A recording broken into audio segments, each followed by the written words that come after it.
ഓപ്പറേഷന് പോകുമ്പോ ആനി വരണ്ട, ഞാനും അമ്മയും മാത്രം മതി. അപ്പൊ ഞാനോ? നിനക്കിപ്പോ യാത്ര ചെയ്യാനും മറ്റും പാടില്ലാത്ത സമയമാണ്. അറിഞ്ഞാൽ അയാളും സമ്മതിക്കില്ല. സമ്മതിച്ചില്ലെങ്കിൽ വേണ്ട, ഞാനും ഉണ്ടാവും കൂടെ.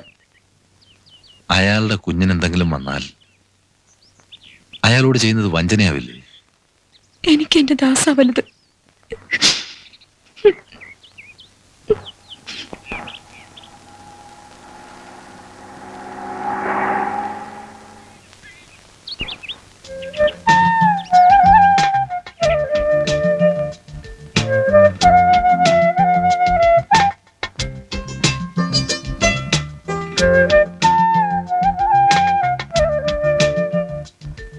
വരണം വരണം.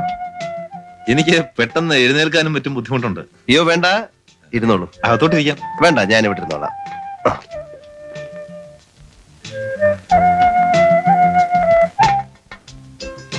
എനിക്ക് ബുദ്ധിമുട്ടൊന്നും ഇല്ലല്ലോ? ഇല്ല. മോർണിംഗ് സിക്നസ് ഉണ്ട്, സാരമില്ല. ഞാൻ കുറച്ച് പഴങ്ങളും പലഹാരങ്ങളൊക്കെ കൊണ്ടുവന്നിട്ടുണ്ട്. ഈ പതിവുകൾ എന്തൊക്കെയാണെന്ന് എനിക്കറിയില്ല. പതിവോ? എന്ത് പതിവ്? അല്ല, ഈ സ്ത്രീകൾ ഗർഭിണികളായിരിക്കുമ്പോൾ കാണാൻ വരുമ്പോൾ എന്തോ പതിവുണ്ടെന്ന് കറിയാച്ചൻ പറഞ്ഞിരുന്നു. ഇത്തരം പതിവുകൾ മേലിൽ ആവർത്തിക്കരുത്. സോറി, ദേഷ്യം തോന്നരുത്. ഇതൊക്കെ ഞാൻ തിരിച്ചു കൊണ്ടുപോകേണ്ടി വരുമോ? വേണ്ടിവരും. മറ്റൊന്നും കൊണ്ടല്ല, മറ്റേന്ന് ഞാൻ ഹോസ്പിറ്റലിൽ അഡ്മിറ്റ് ആവുകയാണ്. ബുധനാഴ്ചയാണ് ഓപ്പറേഷൻ. നാളെ ഞങ്ങൾ പുറപ്പെടും. പിന്നെ ഇതിവിടെ ഇരുന്ന് കേടായി പോവും, അതുകൊണ്ടാ. ആ, ഞാൻ വന്നത് തെറ്റായിപ്പോയി എന്നുണ്ടോ? ക്ഷമിക്കണം.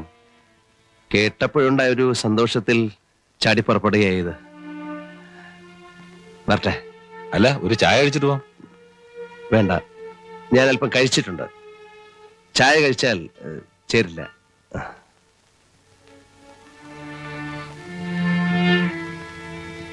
മിസ്റ്റർ രാജീവ് മേനോൻ, താങ്കളുടെ സന്തോഷത്തിൽ പങ്കുചേർന്നില്ല എന്ന് വേണ്ട. ഒരാപ്പിൾ എനിക്ക് തരൂ. എത്രയായാലും എന്റെ ഭാര്യയാണല്ലോ ഗർഭിണിയായത്.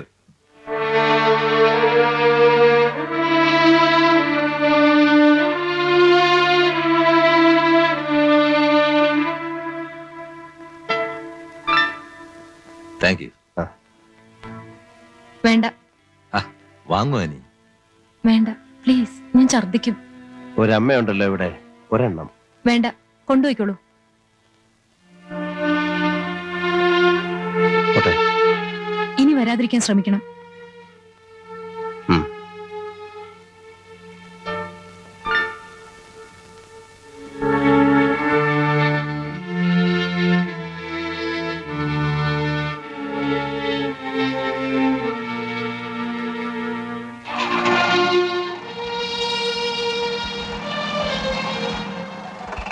ആനി വളരെ ക്രൂരമായിട്ട് അയാളോട് പെരുമാറിയത്. അയാൾ എന്റെ ആരാ? അയാളെ കാണുമ്പോ എനിക്ക് എന്നോട് തന്നെ വെറുപ്പ് തോന്നുന്നു. ഈ നാശം 10 മാസം കഴിഞ്ഞു കിട്ടിയിരുന്നെങ്കിൽ.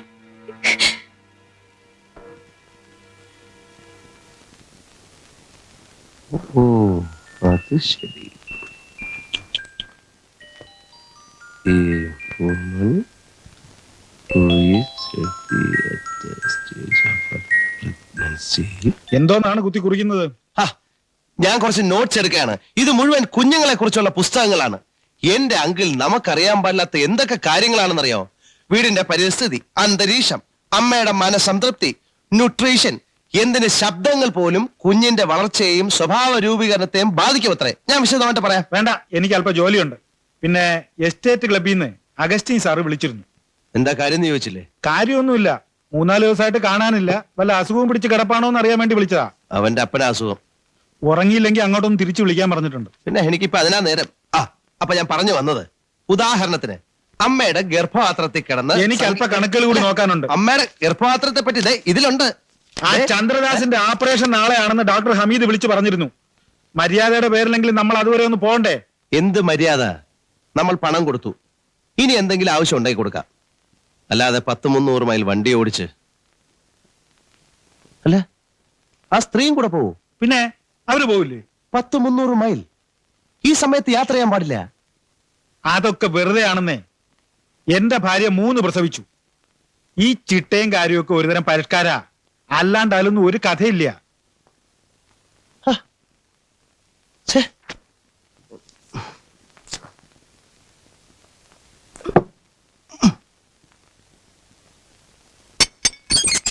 കറിയാച്ചോ, കറിയാച്ച, വാതിൽ തുറന്നേ. ഞാനാ മേന.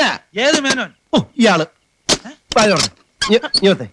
ഇങ്ങോട്ട് വന്നേ. ഇയാളുടെ രാത്രിയില് അതെ, ഒരു സംശയം. എന്തുവാ? ഒരു മാസം ഗർഭിണിയായിരിക്കുമ്പോ യാത്രയോ? പിന്നെ നമുക്ക് എവിടെ വേണം യാത്ര ചെയ്യാം. നമുക്കല്ലടോ സ്ത്രീക്ക്. അയ്യോ, പാടില്ല. കുഴപ്പമാണോ? പിന്നെ അങ്ങനല്ലയോ അറിയാമേ ആദ്യത്തെ ഇത് പോയത്. പെരുന്നാൾ കാണാൻ ഓട്ടോറിക്ഷ പോയപ്പം അത് 3 മൈല്. ഇത് 300 മൈലുണ്ട്. എങ്കിലും ഇതും പോയി. ഏത്? എടോ, ആ സ്ത്രീ അയാളെ കൂട്ടി ഓപ്പറേഷന് പോയിരിക്കുക. കുഴപ്പമായോ? നമുക്ക് ഉടനെ പോണം. വൈദ്യസഹായം കിട്ടി രക്ഷപ്പെടൂ. തീർച്ചയായും രക്ഷപ്പെടും. താൻ വന്നേ. വാ, ഇന്നോ? വാ, വാടോ. വാടോ. അയ്യോ, എനിക്ക് ലീവില്ല. തനിക്ക് ലീവില്ലെങ്കിൽ മെഡിക്കൽ ലീവിന് അപ്ലൈ, അല്ലെങ്കിൽ തന്നെ നശിച്ച ജോലി അങ്ങ് പോട്ടെ. ചെല്. അല്ല, അത് പിന്നെ ഈ ചിലർക്ക് യാത്ര ചെയ്താലും കുഴപ്പമില്ല. ഈ സ്ത്രീയെ കണ്ടിട്ടൊരു പ്രത്യേക ടൈപ്പ് അല്ലേ? കുഴപ്പമുണ്ടെങ്കിലും ഇല്ലെങ്കിലും നമുക്ക് ഉടനെ പോണം. താൻ പോയി റെഡിയാവ. ചെല്. പോടോ.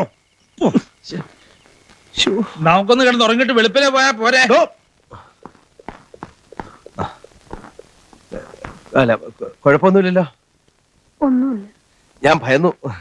വന്നതിൽ സന്തോഷം. ഇവരെ ആശ്വസിപ്പിക്കാൻ ആരുമില്ലല്ലോ എന്ന് വിഷമിക്കായിരുന്നു ഞാൻ.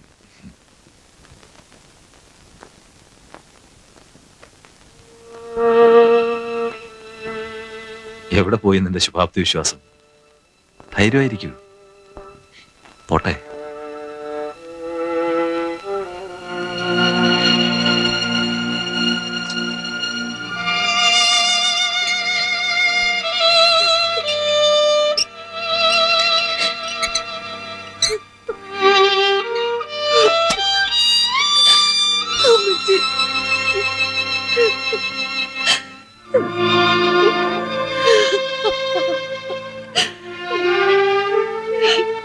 കരയുന്ന കണ്ടോ? ഇതൊക്കെ കുഞ്ഞിനെ ബാധിക്കത്തില്ലേ? പിന്നെ അതെ, ഇങ്ങനെ കരയല്ലേ. അത് ശരിയാണോ? കരയാതെ മോളെ, പ്രാർത്ഥിക്കും. ഇപ്പൊ സന്തോഷമായിരിക്കല്ലേ വേണ്ടത്. നിങ്ങൾ അതൊന്ന് പറഞ്ഞ് മനസ്സിലാക്കി കൊടുക്കണം. ഞാൻ പറഞ്ഞു, ഓപ്പറേഷൻ നടക്കുമെന്ന് തന്നെ കരുതിയതല്ല. കർത്താവിന്റെ കൃപ കൊണ്ട് എല്ലാം വിചാരിച്ച പോലെ നടന്നു. അതിൽ സന്തോഷിക്കുക. ഇനിയൊക്കെ കർത്താവിന്റെ കയ്യിൽ. എന്തെങ്കിലും കഴിച്ചോ? ഇന്നൊന്നും കൊടുക്കണ്ടെന്ന് ഡോക്ടർ പറഞ്ഞു. അല്ല, ഇവിടെ പാല് മുട്ട അങ്ങനെ എന്തെങ്കിലും വാങ്ങിച്ചോണ്ടിരാ. പ്ലീസ്, നിങ്ങൾക്കൊന്ന് പോകാമോ? ഞാൻ ഇവിടുന്ന് പോയാലും എനിക്ക് ഇവിടെ മനസ്സമാനത്തോട് ഇരിക്കാൻ പറ്റുന്നില്ല. നിങ്ങൾക്ക് എന്തിനാ മനസ്സമാനക്കേട്? നിങ്ങൾ ഈ അവസ്ഥയിൽ ഇരിക്കുമ്പോ പ്ലീസ്, നിങ്ങൾ തന്ന പണത്തിന് നന്ദി. കൂടുതൽ സഹായിച്ച് ഞങ്ങളെ ബുദ്ധിമുട്ടിക്കരുത്. നിങ്ങളുടെ കാല് പിടിച്ച് പറയണം, ഒന്ന് പോകും. പുറത്ത് വെയിറ്റ് ചെയ്യാം. ഞങ്ങൾ പുറത്ത് വെയിറ്റ് ചെയ്യാം. പുറത്ത് വെയിറ്റ് ചെയ്യാം. പുറത്ത് വെയിറ്റ് ചെയ്യാം.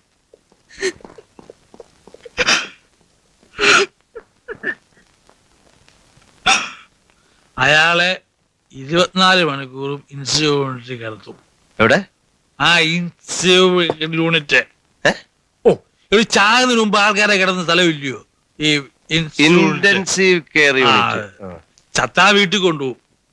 അപ്പൊ പിന്നെ തല്ലി ഒഴിഞ്ഞു. ചത്തില്ലേ പിന്നെ 1 മാസം ഇവിടെ കിടത്തും. അതുവരെ അവളും ഇവിടെ. ഇവിടെയാ? രോഗാണുക്കളുള്ള ഈ അന്തരീക്ഷത്തിലോ? ഞാൻ സമ്മതിക്കത്തില്ല. എന്നിട്ട് 4 നേരം അയാളുടെ തലക്കിലിരുന്ന് അവൾ കരയും. അതെന്റെ കുഞ്ഞിന്റെ ആരോഗ്യത്തെ ബാധിക്കും. അതുപോട്ടെ, അയാൾ മരിച്ചില്ല എന്ന് വിചാരിക്കാം. 1 മാസം കഴിഞ്ഞ് സുഖപ്പെട്ട് തിരിച്ചു വന്നാൽ എന്താ? എടോ, അവര് ഭാര്യയും ഭർത്താവും അല്ലേ? അതുകൊണ്ട്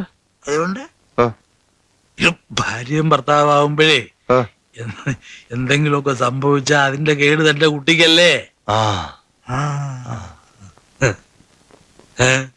താനെന്താ തുറിച്ചു നോക്കുന്നേ? ശരിയാ. ഗർഭധാരണത്തിന് ശേഷം 4 മാസത്തോളം സ്ത്രീക്ക് ശാരീരികമായ ഒരു ബന്ധവും പാടില്ലെന്ന് ഞാൻ വായിച്ചിട്ടുണ്ട്. കറിയാച്ചൻ നുണ പറയല, സയന്റിഫിക് ആയിട്ടേ പറയുള്ളൂ. കറിയാച്ചൻ നുണ പറയുന്ന പ്രശ്നമില്ല. സയന്റിഫിക് ആയിട്ടുള്ള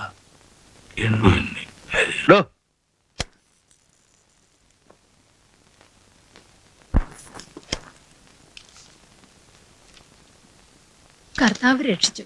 ചന്ദ്രൻ കണ്ണു തുറന്നു, സംസാരിച്ചു. കുഴപ്പമൊന്നുമില്ലെന്നാ ഡോക്ടർ പറഞ്ഞത്. ഞാനൊരു മരുന്ന് വാങ്ങിക്കൊണ്ട് വരട്ടെ? സംഗതി ഗുരുതരാവും. ഉം.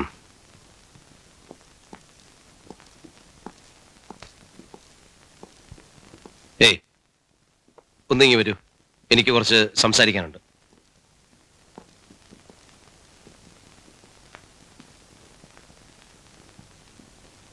നിങ്ങൾ ഇനി ഇവിടെ നിൽക്കുന്നത് എനിക്കിഷ്ടമല്ല.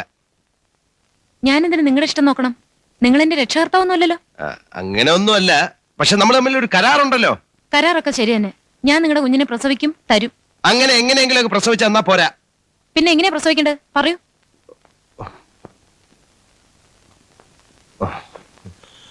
ഒരു കുഞ്ഞ് ഭ്രൂണാവസ്ഥയിൽ ഇരിക്കുമ്പോൾ ആ കുഞ്ഞിന്റെ മാനസികവും ശാരീരികവുമായ വളർച്ച അമ്മയുടെ മാനസികവും ശാരീരികവുമായ അവസ്ഥകളുമായി ബന്ധപ്പെട്ടിരിക്കുന്നു.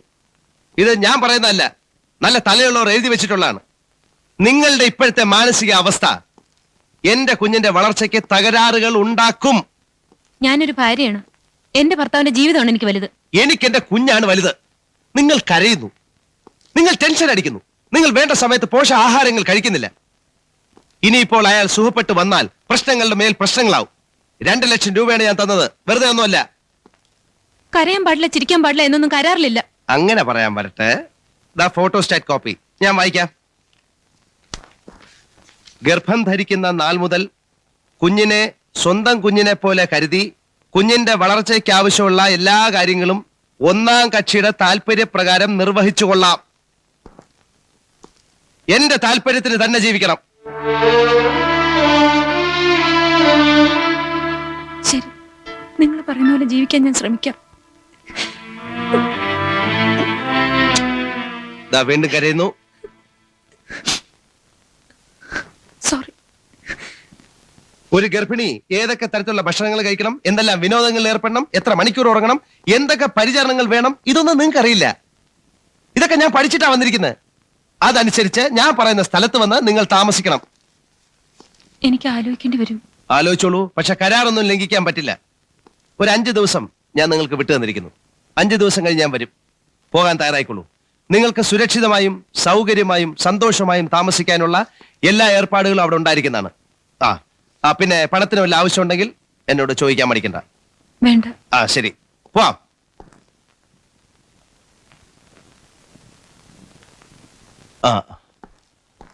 പിന്നെ ഒരു കാരണവശാലും ഓട്ടോറിക്ഷയിൽ സഞ്ചരിക്കാൻ പാടില്ല. അത് വേണ്ട. പിന്നെ അത്രേ ഉള്ളൂ.